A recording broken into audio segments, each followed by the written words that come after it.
This is breaking news from the Las Vegas Review-Journal, sponsored by Las Vegas Paiute Tribal Smoke and Cigar Shop. Good morning, everyone. I'm Renee Summerhour with the Las Vegas Review-Journal. We are getting ready to take you live to a news conference where North Las Vegas city officials are expecting to urge the Clark County School District to restart sports and other extracurricular activities immediately. Let's go ahead and listen. The have-nots. Children from families with financial means have had these types of opportunities for months. They've competed in club sports, had private music lessons, hired tutors, and attended in-person classes in private schools. We aren't permitted to hang our basketball hoops back up in our parks, as you can see right over my head here. Our babies need a positive outlet. They need fresh air and exercise, mentorship from coaches and staff, teamwork with their friends. There is a simple solution. I very, very much hope that CCSD will see and immediately resume sports and get our kids active and engaged again. At this time, I'd like to turn it back over to Patrick. Councilwoman Brown, thank you very much. I'd like to turn it over now to Police Chief Pamela Ojeda, who has a few comments as well. Chief?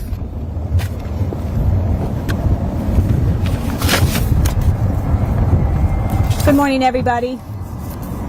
This has been a tough year for all of us, but it's been devastating to our youth in our city. There's been a devastating trend of suicides among young people, and there has been an 1,100% increase in drug overdoses in children. This is just horrific to everybody, especially in our community. There's been a large increase in carjackings and car burglaries involving juvenile suspects. Sadly, across the valley, in law enforcement, we see it every day.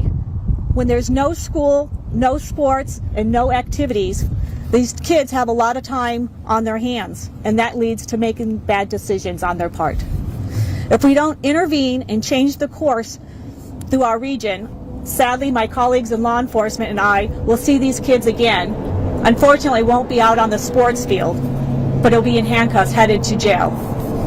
Sports and extracurricular activities play a huge role in the lives of so many of our youths. I've seen it firsthand when we participate in our police athletic league. Sports is a tool of equality that promotes respect, conflict resolution, responsibility, and tolerance. It helps these kids stay healthy and on the right path. Coaches, officials, and staff in many cases provide mentorship to these kids, and they do it on a regular basis. These children need positive role models, and when you take that away, it leaves a void in their kids' lives. There was an article in the New York Times back in October about a 16-year-old child who was murdered near his home. His football coach blamed it on no school and no activities for these kids to do. They said if he would have been playing football or at practice, that this kid would not have been, his life would not have been taken out on the streets. There are other young athletes facing serious charges who, had they had the opportunity to be in training or practice, wouldn't have had the opportunity to end up in any of these situations. We want to see these kids. Please open up sports activities. These are the kids in our community, and they deserve better. Thank you. Chief, thank you very much. At this time, I'd like to bring up Legacy High School senior Trevor Mosher, starter on the football team playing defense, who this year, just like hundreds if not thousands of other students across the Clark County School District, has not had a senior season to play. So Trevor, come on up and just tell us about what your experience has been and what it felt like when you learned you weren't going to have a season. All right, my name is Trevor Mosher. Good morning. When I found out I wasn't going to have a senior season, I was truly heartbroken, and it hurt a lot of us, and we were like, we feel robbed because we put in so much work over this off season, especially the dudes at Legacy, because I know we've been working out. Especially my friend Jara.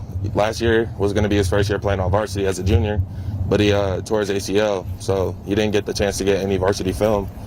And he's been recovering and putting in all this work for his senior season, and we're just waiting for one.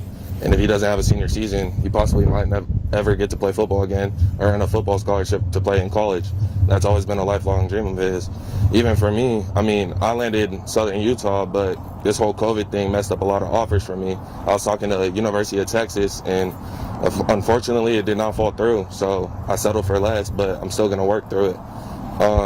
This whole thing, I feel like we just need to open up and get out there and start playing again.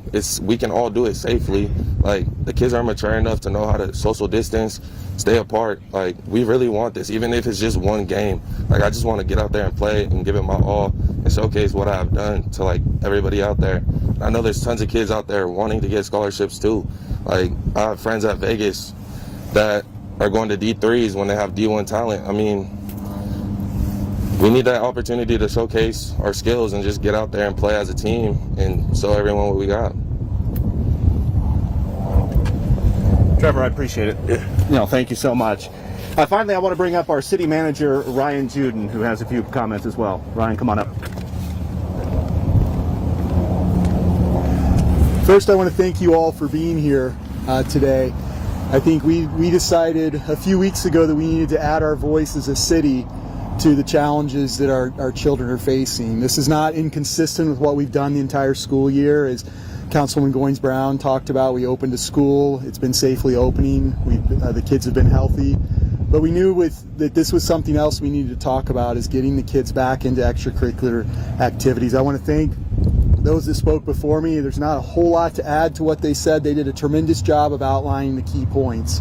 There are 43 states, including the District of Columbia, that have figured out how to get sports back. They're currently in sports. But yet Nevada once again leads the nation in a list where we don't have our kids back. And as you just heard Trevor talk about, this is having an impact on our children.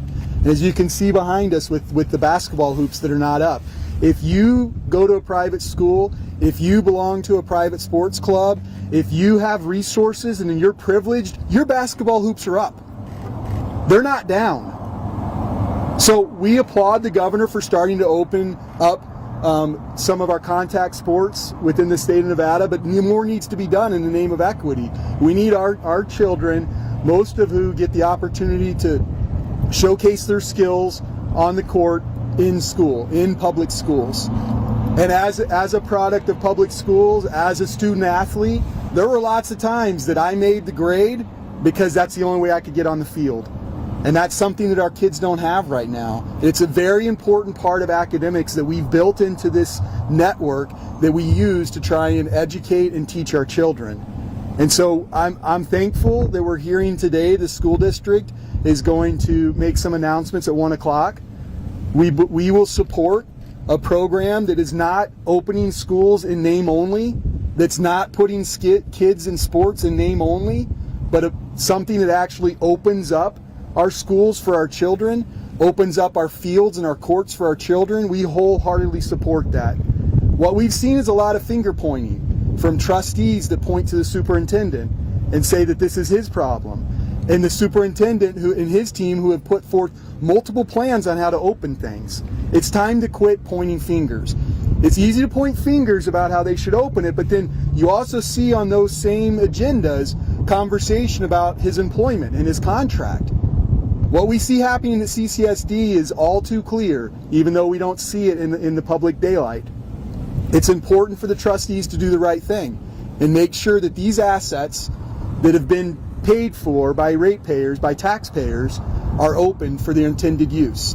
Because if we don't have kids back in school and we don't have them back in the sports field, we're going to have to build a bigger jail in North Las Vegas. That's the reality, as Police Chief Ojeda said.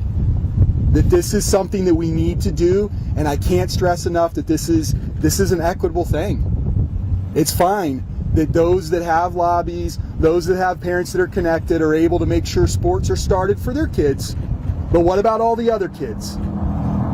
The tens of thousands of kids in North Las Vegas that have no social connection, no interaction, and we see the statistics across the board and the impact it's having on their lives. So we applaud CCSD. We hope that they move forward with the plan this afternoon that shows meaningful reopening of schools and meaningful returning our students back to normal lives. Thank you all again for coming and letting us add our voice to this important topic.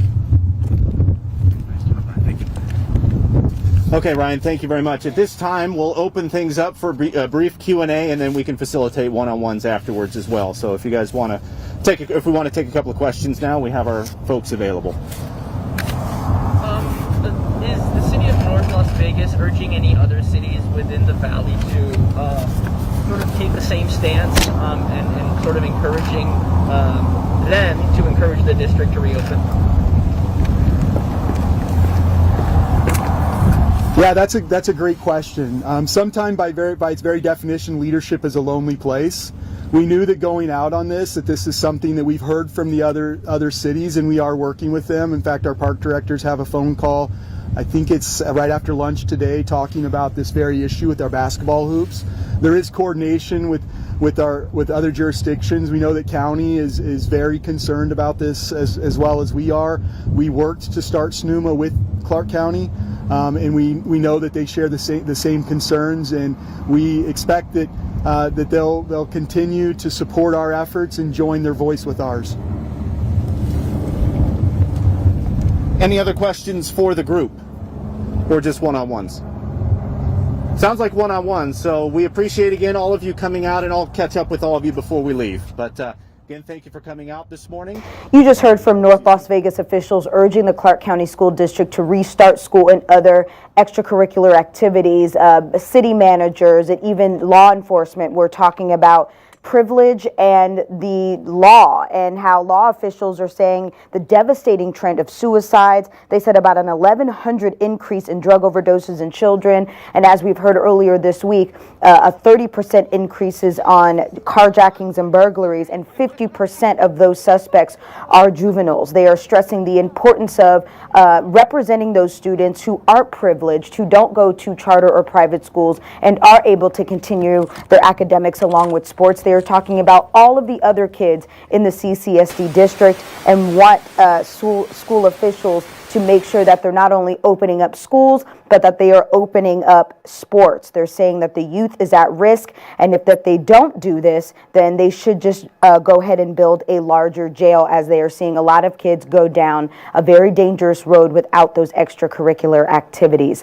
We will continue to monitor this story as it develops online at lvrj.com, and of course, we will update you this evening at 7 p.m. I'm Renee Summerauer. Thank you for joining us. You've been watching breaking news from the Las Vegas Review-Journal, sponsored by Las Vegas Paiute Tribal Smoke and Cigar Shop.